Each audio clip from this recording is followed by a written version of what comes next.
Brice Rhodes, a 25-year-old Kentucky man, is sentenced to life in prison without the possibility of parole. His charge? 3 counts of murder. But how did we get here? How were 3 lives lost due to senseless acts of violence for one deranged man? Brice Rambo Rhodes had a poor childhood. He suffered a low IQ, mental disorders, and an intellectual disability. Alongside this, he was often neglected by his parents. Naturally, he turned to a life of crime, and as an adult, Brice became a rapper, often featuring in rap videos related to criminal dealings and drugs. He even had his own YouTube channel, where he'd uploaded his lyrics that are of questionable quality. Fast forward to 2016 and Brice was on probation. He had a history of domestic assaults and was also a convicted sex offender. It was here in 2016 that Brice befriended 2 young brothers, 14-year-old Larry Ordway and 17-year-old Maurice Gordon. These 2 looked up to Brice as an older mentor figure. Brice would buy them things and even let them appear in his music videos, but they put their faith in the wrong person. On May the 4th, 2016, Brice, alongside the brothers and Anwan Carter, committed a drive-by assassination of a 40-year-old man by the name of Christopher Jones. Brice had mistakenly thought that there was a bounty on Jones's head and gotten 17-year-old Maurice to drive past Jones while Brice shot him in cold blood from the back seat. The group would later find out that they had killed the wrong target. Brice, now paranoid, suspected the brothers might inform the police of the incident. The depravity and cruel nature of this callous individual would now truly unfold. On May the 22nd, only a few weeks later, there was an argument that changed everything at Brice's home. After an altercation between Brice and 17-year-old Maurice Gordon, Maurice threatened Brice with a knife. Brice then snatched this knife off Maurice, smacked him, and put him and his brother in the bathroom. Brice then held a vote to the group that remained, which included Tieran Coleman and Anwan Carter, on whether the boys should live or die. But Brice had already made up his mind.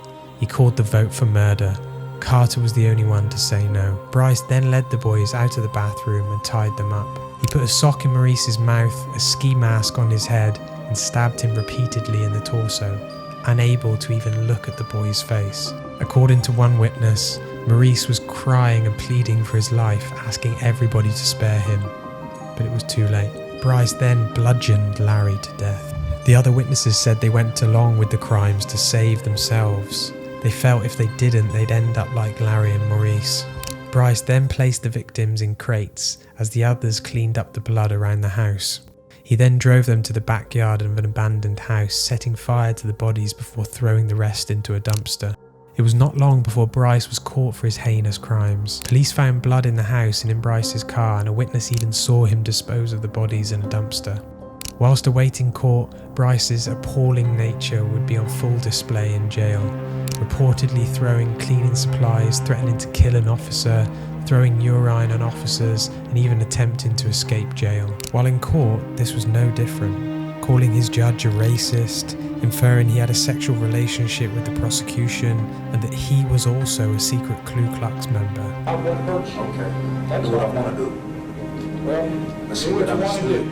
That's fine. Let's get that understood. Nice cheap shot. Nice cheap shot. The gall of this man was appalling. Court deputies had to even bring him in wearing a spit mask with his hands tied to a chair. Anwan Carter and Ja'Cory Taylor both pled guilty in contributing to the murders, accepting their responsibilities and testifying against Brice. Yet in typical fashion, Brice maintained his innocence, continuing to threaten judges and disrupt legal proceedings, which landed him with additional charges of terroristic threatening and intimidating a participant in the legal process. To sum everything up, detectives were told numerous lies and fabrications by the informant, and they were led on a wild goose chase by someone who made up a story who just thought just so they can get out of jail. Good job not to worry about me, that's what I'm saying. Well, I worry about me, you worry about yourself. You're not trying to give me a fair chance, effective counsel. Well, who do you think I should give you as a lawyer? I'll write the Bar Association and the ACLU. We're gonna find out though. We're gonna find out real quick. Finally, we are back to where we started. Brice Rhodes was found guilty of the 3 murders he committed. All 3 lives were lost due to senseless acts of violence. The death penalty has been outlawed in this case due to Brice's mental disorders and low IQ, but he now faces a maximum sentence of life in prison without the possibility of parole. This man deserves to be behind bars until the day he dies.